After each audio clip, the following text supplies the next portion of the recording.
Dalo n'Igbo ndị ọma nwe m and ndị awakening Igbo star seed. Good evening, everybody, and Nkwoma to us, all of us. Um, just like I promised, I have some ideas to share on the posts and topics and discuss since here. And again, I want to apologize with a video this time, no longer a voice call. My absence these days, Akoto Kali, but thank God for everything. Okay, so first is this the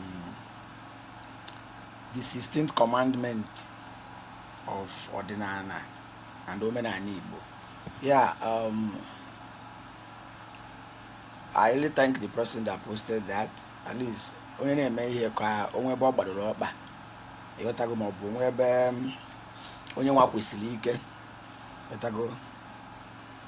All these things are what Igbo na-asọ nsọ ma ọ bụ Igbo na-edebe as standard to their religious practices ịghọtago. But the Christian folks among our Christian brothers and sisters, non a group, you guys shouldn't feel somehow or left out, or as if you guys are no longer human beings or no longer important. Maybe because maybe some of these things in the church I had them, and you'll be feeling as if it's not for you guys or nothing. Listen. I think the time has come when we see things for what they are. Like when we see something, we know that as we see that thing for what it is, no attachment, no human emotions needed. What do I mean by this? First of all, I teach spirituality. I don't teach or treat religious cases or matter. I always encourage the parts that leads to spirituality, okay? And in spirituality, you don't discriminate. Like, that's nanda bunda, nda brundo nya onyoka onyomen. So, my own belief, yes, I'm a boy na kambo. Nambo onyomen does not mean the mama njenwo kaichi, or if that no kaichi njetukulu, belem or whatever. Or if Tafum Namo's mosque, which you will beg him of his eye, if Tabia somehow, or why is that? God is God everywhere, depending on what I am there for.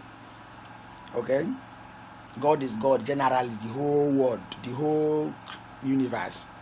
So it is only religion, just like I said at that time, that divides people. It's religion and ethnicity, country, village, tribe, those are the things may break in the mother. If not, every human is a spiritual being. So we teach spirituality.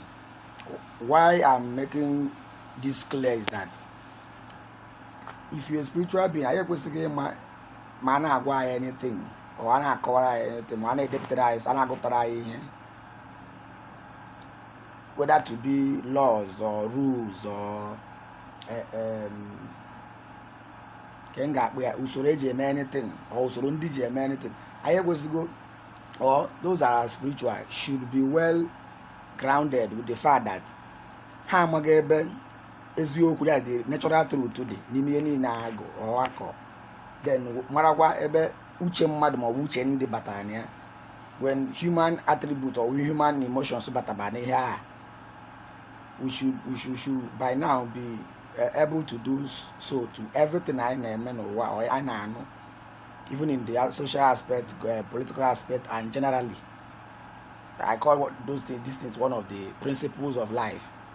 I don't teach principle of whatever again except life, because this principle is what if you try it here in Nigeria or or try any country, try any place, try anywhere in the world, it means the same thing or it has the same meaning.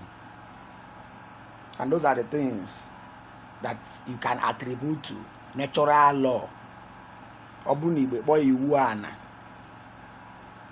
those natural laws, those ones nature, ịma nọ nature nya nature nke anụ nature debere ya onwe ya, one of those things ga-egbu na mmadụ in everywhere. Ya ije ụwa niile o nwere obodo ga except some religion kwa again. You understand? Because like I said, that is the only thing that divide people. But then in terms of this, some part in the world, when they Igbo mmadụ bụ their culture, and you will not say that those people may go to hell, or sorry, that is if there is any hell anyway, but that those people are free, or that they have run away, or they have go the afufu dairy hammer. No. But you find out that what the age if you ever at na mad be figure which very good, because probably no usoro mobu can get their way of life, no culture. You want to go now, but some part or majority of the part of the world knows the truth that Igbo mmadụ generally illegal taking of one's life is totally condemned or bad. Just taking of somebody's life, whether legal or well, there's nothing legal about taking anybody's life. That's not the truth. There's nothing legal. But this this generally is recognized that the whole world. Igbo mmadụ, once Igbo ebufu na mmadụ ya, emefu na mmadụ ọbara. Menu man na man nature abhors it. But then people ga-abịakwa uri aka ha those natural laws ha jiri aka twist bịa ka ọ ga-esi suit ha nwa, that group of people, that number of persons they involve in such things, or they involve in constituting that legal law in that place. How would I imagine twist is go issue to say farmer? That is where you now have all, after natural law, which is Iwana, Iwezi Iwu obodo. You understand? And so you find that Iwana and Iwu obodo abolofu, just like we have in this country now. Igbo nwe some things bụ iwu ha, Hausa nwe nke fa, Yoruba nwe nke fa, other tribes which are their own natural laws. You may be surrounded at some place, some part of the world, or some part of our modern world, their women still go, bare-chested on every or some traditional occasions, and it meant nothing, like to the community or to the clan, it meant nothing. But I don't know if somebody can try that in this part of our own side. It may mean another thing.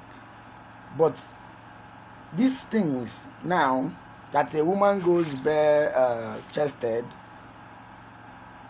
if you check it very, maybe you find that it's not even a crime. Yeah, nature made you that way. It is now human emotions, human compliments, and other confusing things like tribe and every teaser that thing as you, or teaser as a free will stuff, just to suit. Makambe after say ebuna mmadụ agba nwaanyị agba n'imago don't go out naked. So when you see ebuna mmadụ and don't go out naked now, you find that if we're two different, but these two things can be laws in places, yeah.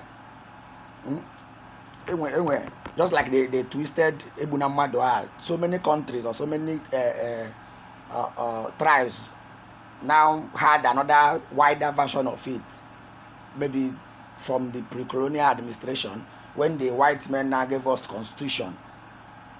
Even in that constitution, you find out that the constitution is in terms of rights. In the goal that you know what they call human rights. Ordinary is enshrined in the Nigeria constitution. I guess every country's constitution, they have their rights, right? Right.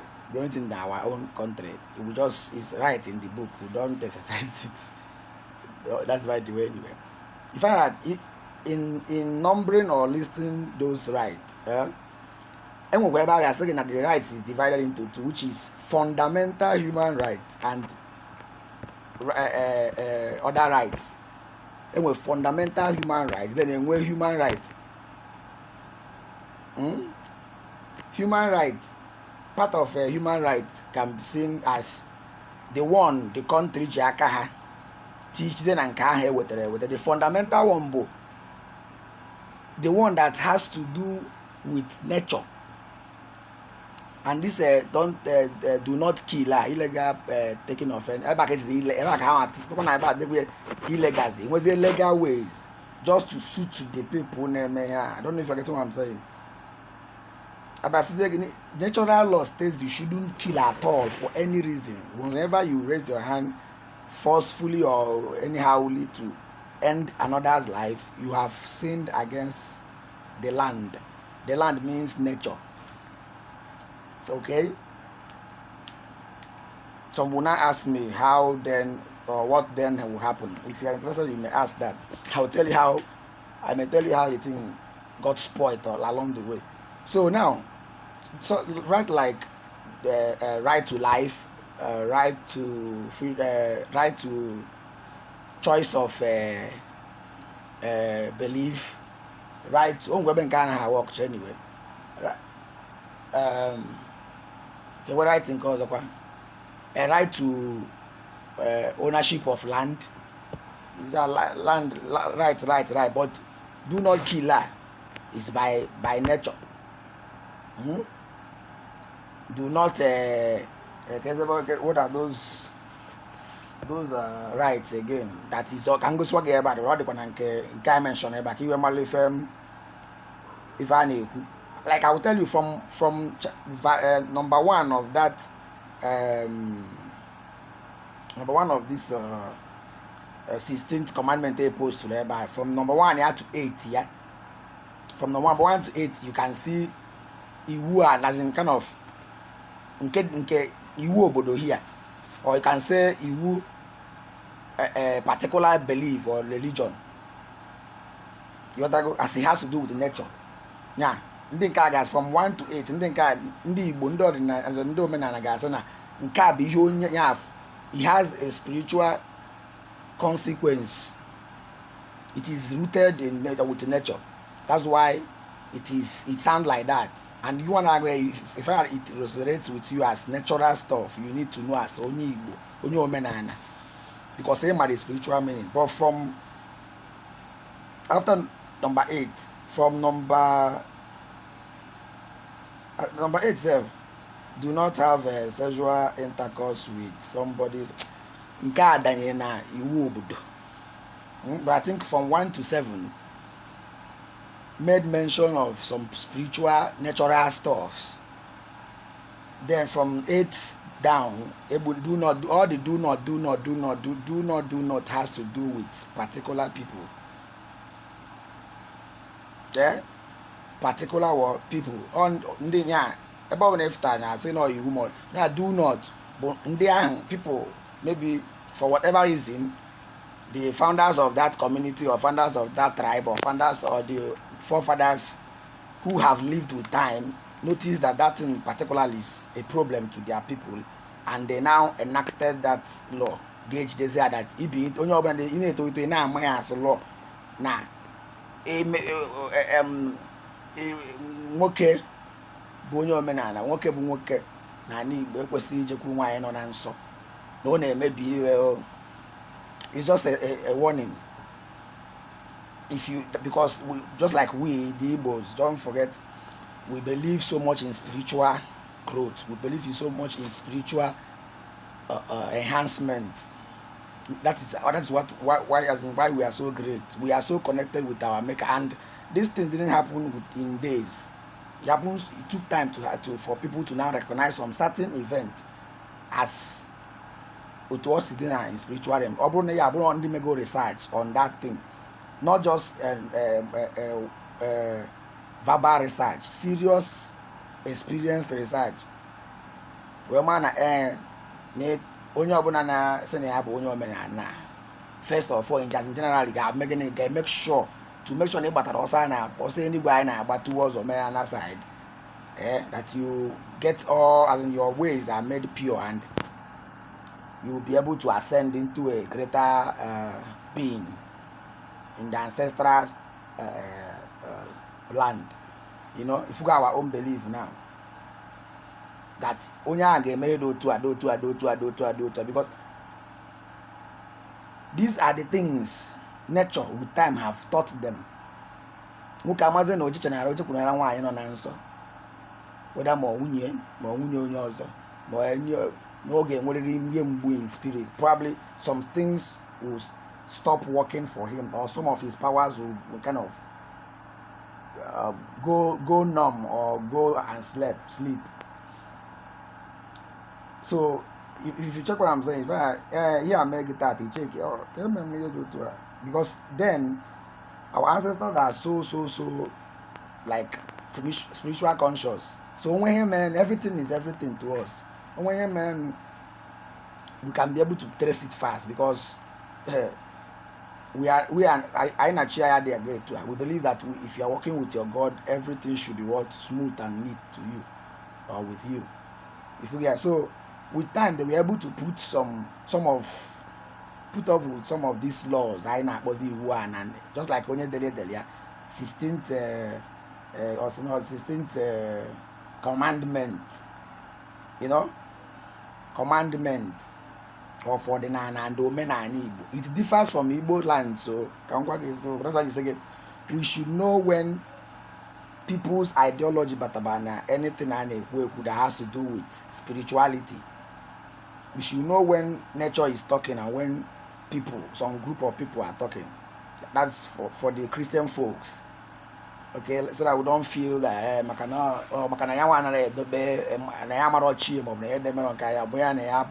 no. My own commandment, or if you want a spiritual commandment, you don't even need to read. You don't need even to base your activities with things you read or things you get from a particular religious group or people. Yes. Why? What do I? In as well, yes, you are going to know about them, but the main commandment, that we should be conscious of generally is the commandment given to you by this one, the one inside you. Everybody has a spirit of God. No matter, even if you are an evil spirit, there is a drop of God inside you that still says something, which is whenever you are about to do anything, anything, anywhere, anyhow, when you want to do anything bad, evil, you must be alerted.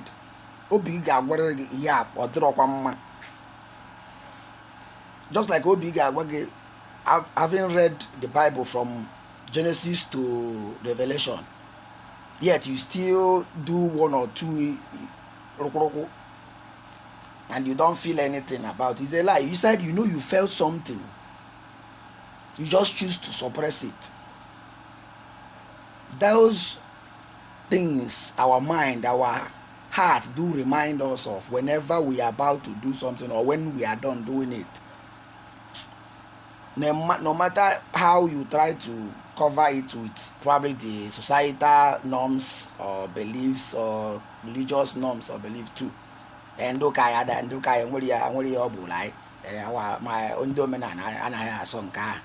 forget it. Once inside you, your mind has condemned it. You have done it wrong. It may resonate with your church, it may resonate with your men now, it may resonate with any belief or any tribe you came from. But inside you, it did not resonate with you. Nah, it is wrong. So that is what I want to say about this commandment of a thing. Let us not be deceived, or let us not be carried away.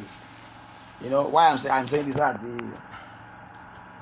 the other religious groups that, or let's say a religious group that will come or will be here, let them not feel as if because no one abụrụ onye omenala na ha ọ dị emete anything maọbụ ọ gaghị agbata ọsọ enigwe or it's not like that. That's why if there is heaven, if there is heaven, big quote, if there is heaven, I think one of the kids, ụzọ eji achụ enigwe anụnwa, what will take you to that heaven is the one you get here. Ọ bụrụ nke mmadụ gwa anyị. Ọ bụrụ nke mmadụ gwa anyị.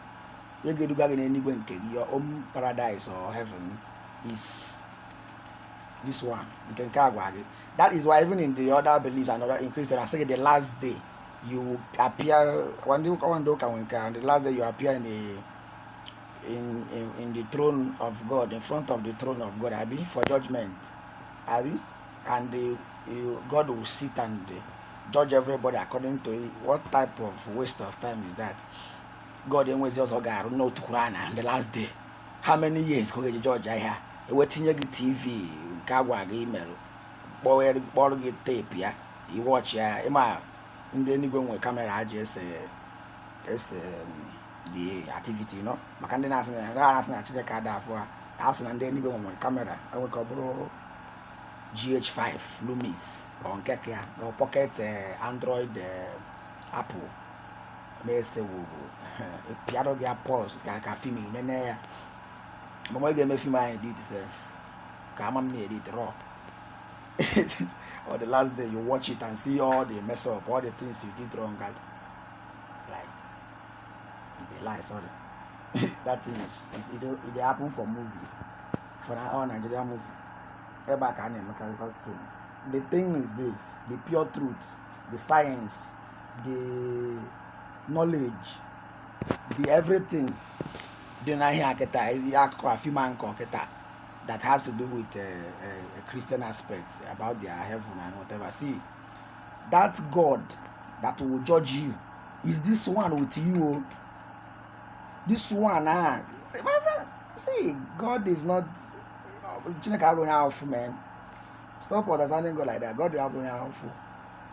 How can you expect him to sit all day or 1 year or one whatever?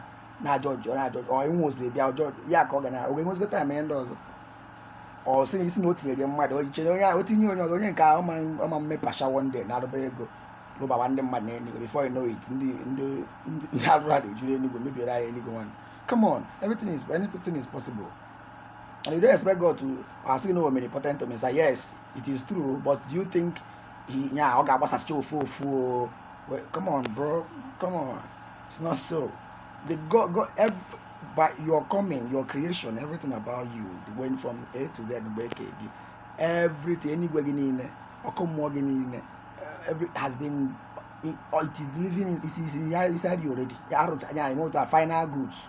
Watch here. Arochago motor, arochago onwezi your anything basa motor both each charge battery ama lose your way or maybe every perfect production arochagia. So don't go start finding things outside you. Stop that. Whatever you want, whatever that will happen to you, whatever that is happening to you, whatever, everything is inside you already. Yes. Put me right or put me wrong, anywhere you call me, I will defend it. Everything is inside a man already. Yeah, nothing comes from outside. The only thing that comes from outside is the alert, the consciousness. Yeah, the reminding or discovering of that thing. Whatever you think you know, medically, just like what I'm telling you now. You are not here, as in you are not learning, as in you are not, how will I say, they are not getting it direct, like newly from me. No. For those that say, okay, yes, that when I say, okay, you are Nekube, it's just you realizing it already, and realizing that in you. Oh my God, because it's so it resonates with you. Or that appear from outside. Knowledge doesn't come from outside, or whatever, power doesn't come. It's already, you just need to unlock it. Every man, every woman, everybody in this world is already made. But it is, you already made both sides. Yeah, you're perfectly made. Then the control is now given to you. You are made perfectly, could share everything. It is written and leveled. both ways. Ọ ga-agbarịrị ụzọ na a ga perfect balancing. Perfect balancing. Yeah, everything the perfect. That's why God kechamma is still not the perfect. Because everything he does is perfect. Onwa perfect. Every which these things has meaning too. So whichever thing you get or whichever life you choose to live, whichever thing you do for yourself, you are just going. If you are just doing your own, yeah, go and emezia. Yeah, God, or go and emezia. If you need God's help, you can call for a direction if you are missing it. But at that point, you are the one driving. So whenever you need the supreme direction of where you are going, if you know where you are going, you keep going. But if you don't know where you are going, and you did not notice it on time, you will go and get lost. That is your business. God did not send you here to come and lost. If you get now, then your God can only do few things or can only alert you along the way that you are lost. You are, my brother, you have in a physical and then you sign, but due to now you fail to look at those signs or know what they means because of what? Probably your belief or your tribe or odron iwu obodo or odron aburo to I say me. You see where spirituality is far different from religion or beliefs. So let's know what we are believing in and know how it affects us. I will always say I am not a fan of belief or religion.